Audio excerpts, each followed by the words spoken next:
जय श्री राम।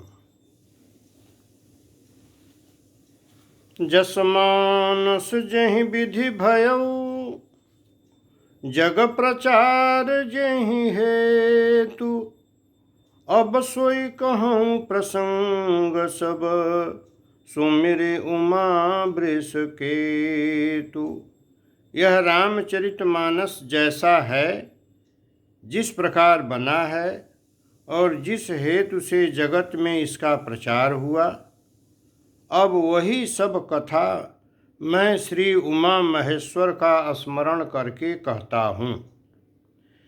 शंभु प्रसाद सुमति यहुलसी, रामचरित मानस कवि तुलसी। करई मनोहर मति अनुहारी, सुजन सुचित सुन लेहूँ सुधारी। श्री शिव जी की कृपा से उसके हृदय में सुंदर बुद्धि का विकास हुआ, जिससे यह तुलसीदास श्री रामचरितमानस का कवि हुआ।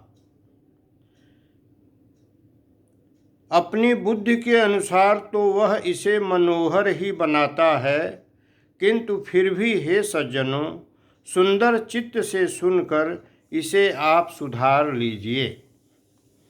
सुमति भूमि थल हृदय अगाधु, वेद पुराण उदधि घन साधु। बरसहि राम सुजस बरबारी, मधुर मनोहर मंगलकारी। सुंदर सात्विकी बुद्धि भूमि है, हृदय ही उसमें गहरा स्थान है। वेद पुराण समुद्र है और साधु संत मेघ हैं। वे साधु रूपी मेघ श्री राम जी के सुयस रूपी सुंदर, मधुर, मनोहर और मंगलकारी जल की वर्षा करते हैं। लीला सगुण जो कहीं बखानी, सोई स्वच्छता करे मलहानी। प्रेम भगति जो बरनि न जाई, सोई मधुरता सुशीतलताई। सगुण लीला का जो विस्तार से वर्णन करते हैं, वही राम सुयस रूपी जल की निर्मलता है, जो मल का नाश करती है। और जिस प्रेमा भक्ति का वर्णन नहीं किया जा सकता, वही इस जल की मधुरता और सुंदर शीतलता है। सो जल सुकृत सालिहित होई, राम भगत जन जीवन सोई।